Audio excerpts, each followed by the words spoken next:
Welcome to Trash of Knowledge, the junkyard of the weirdest and funniest facts. Here, history gets twisted, science gets strange, and myths turn ridiculous. Subscribe now, because your brain is about to be trashed with knowledge.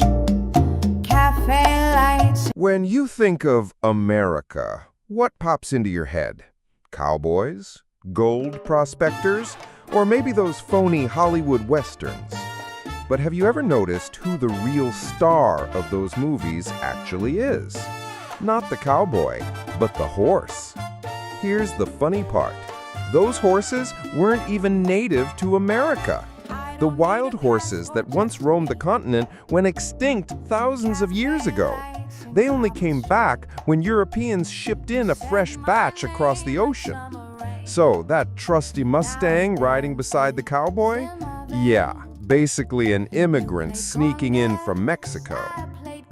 Hollywood sold us the cowboy as a tough, cool loner wandering the desert. But in real life, most cowboys spent their days roasting under the sun and their nights chasing after cattle so they wouldn't get lost. The horse, meanwhile, was the silent hero carrying all the weight. Today, I'll tell you the fascinating story of America's horses. From native tribes to cowboys, from rodeos to modern racetracks. In this galloping tale, we'll uncover history and toss Hollywood's fairy tales straight into the trash.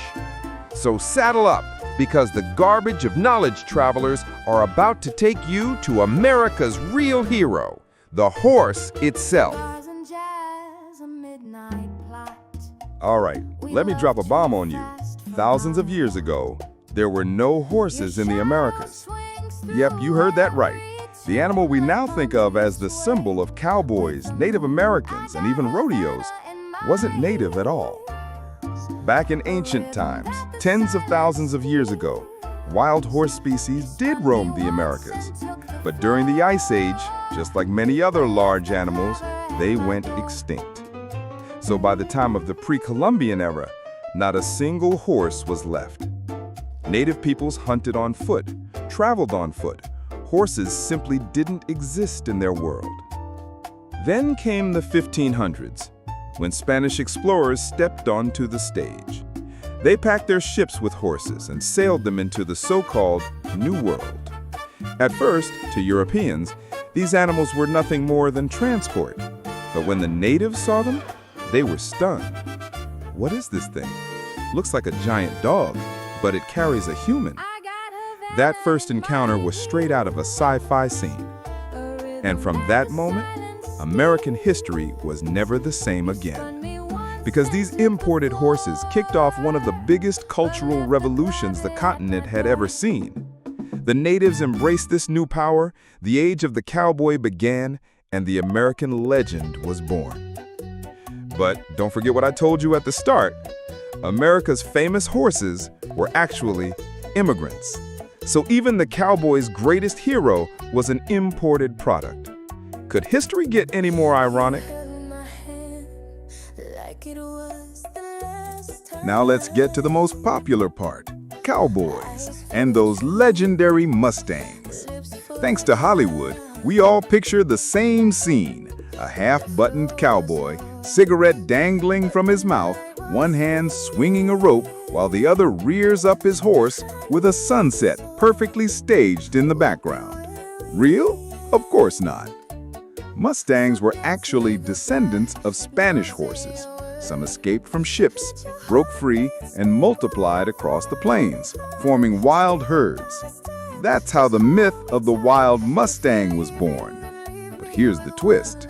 Their so-called wildness came from once domesticated horses returning to the wild. In other words, the pet ran away, went feral, and now we sell it back to you as a hero. And the cowboys? Not legendary heroes, just glorified cattle herders. Their job was to keep the herd together, track down lost cows, and sometimes sit around for days doing nothing. So no, there wasn't a gunfight every day, nor a bar brawl every night. It was mostly sunburn and cleaning up manure. But then Hollywood arrived and turned this ordinary, sweaty job into an epic myth. And the horse? It got the starring role. Think about it. Take the horse away from the cowboy, and all you've got left is a smelly, dusty farmer. But put him on a horse, suddenly it's the image of the American dream. So in the end, the cowboy and Mustang story was really just a marketing masterpiece. What was boring, sweaty, and ordinary became legendary freedom on the silver screen. And who truly deserved all the applause? The horse, of course. For the native peoples of the Americas, the arrival of the horse was nothing short of a revolution. Think about it. For thousands of years, you've lived a nomadic life, hunting on foot, fighting wars entirely on foot. And then one day, Europeans show up, bringing with them a completely new creature, the horse.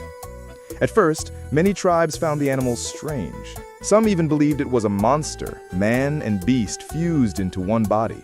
But it didn't take long for them to realize the horse's power. In hunting, especially bison hunts, the difference was incredible.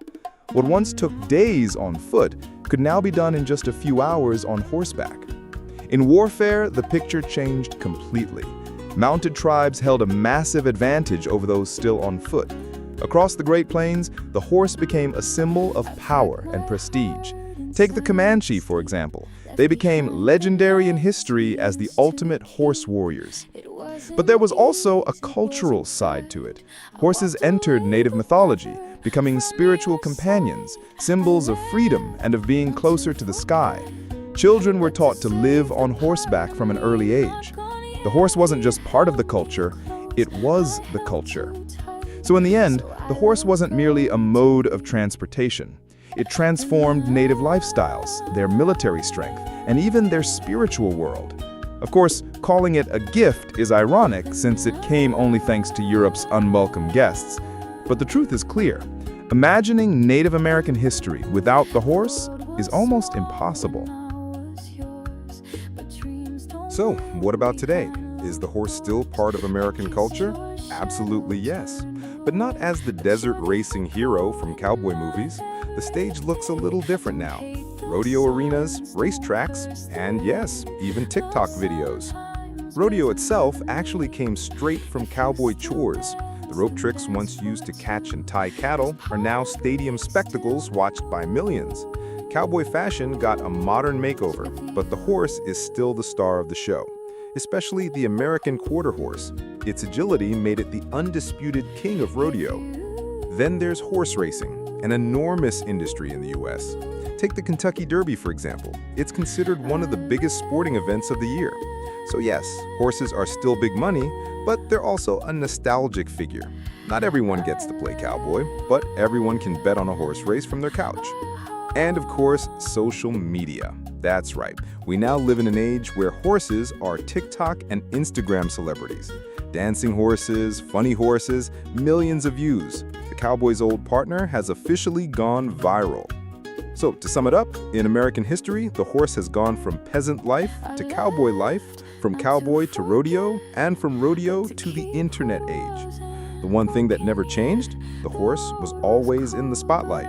In today's America, the horse is still a hero, just not running across the desert, but across our screens. So folks, as you can see, America's horse story turned out to be way stranger than you thought. It wasn't native, it was imported, it saved the cowboy's life, but Hollywood turned it into a full-on superhero. For the natives, it sparked a cultural revolution. And today, it's the star of both million-dollar races and ridiculous TikTok clips. Think about it. Without the horse, there'd be no cowboy legend, no romantic Western sunset scenes. America's real hero was always the horse. And the irony, that hero was actually an immigrant. So let me ask you, do you think the horse is still America's symbol today? Or have pickup trucks already stolen the crown? Drop your answers in the comments, I really want to know. And remember, everything you just heard is one of the finest treasures dug out of the garbage of knowledge travelers. For more weird, sarcastic, and hilariously informative stories, don't forget to subscribe. Because we tell the tales, you laugh, and somewhere in the corner, history is rolling its eyes.